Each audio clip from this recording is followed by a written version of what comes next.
Alors ensuite, ce qu'on va faire, c'est qu'on va faire du coup de la cross validation ou de la validation croisée. Donc ça, qu'est-ce que c'est?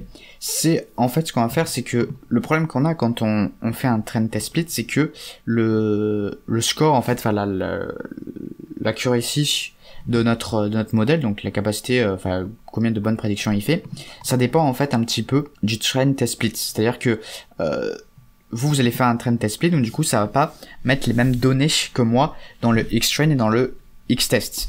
Donc du coup ça va donner un résultat qui est un peu différent. Ce qui est normal parce qu'on va pas lui présenter les mêmes données pour l'entraînement. Donc du coup ce qu'on peut faire c'est de la validation croisée, ou ce qu'on va faire c'est qu'on va prendre notre dataset, ok, donc de base X et YR du coup, et on va le décomposer en plusieurs paquets. Et on va entraîner du coup sur plusieurs paquets notre jeu de données, et on va essayer de voir en fait ce que ça donne. Donc typiquement on va avoir par exemple notre X il va être divisé en je sais pas en 3 paquets comme ceci, vous voyez, donc on imagine on a 3 paquets.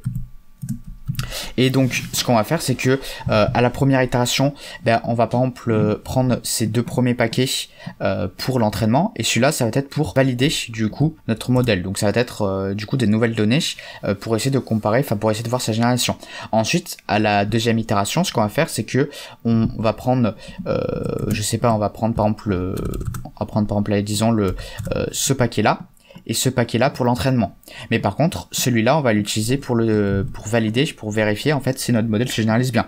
Et puis à la fin on va prendre ces 2 paquets de données et on va pour l'entraînement, et ensuite celui-là on va l'utiliser pour vérifier du coup la génération de notre modèle. Du coup ça permettra en fait d'avoir différents paquets de données et qui nous permettront de voir du coup comment se généralise du coup notre modèle. Et ça c'est du coup CV qui le détermine en fait, donc cross-val score.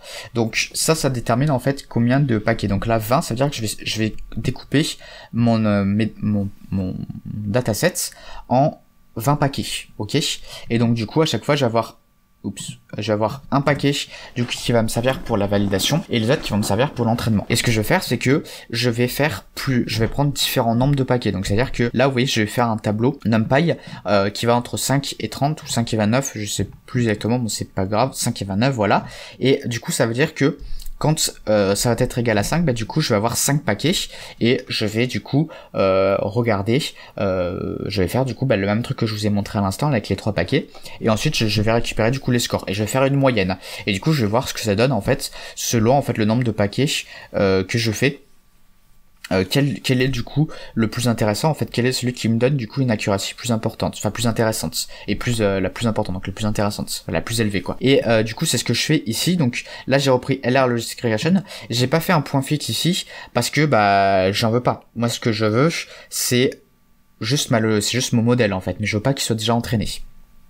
Et donc là, ce que je fais, c'est que du coup, je fais un for i in CV et je regarde les scores. Et on voit que, alors il n'y a pas une énorme différence, hein, vous voyez, mais pour 9 et pour 16, même pour après, pour 117, c'est plus intéressant. Oui, on voit qu'avec 19, on voit que ça se généralise peut-être un peu mieux que d'habitude. Voilà, ça permet d'avoir une précision qui est un peu plus élevée. Donc là, ça veut dire que en général, on a une précision de 77%.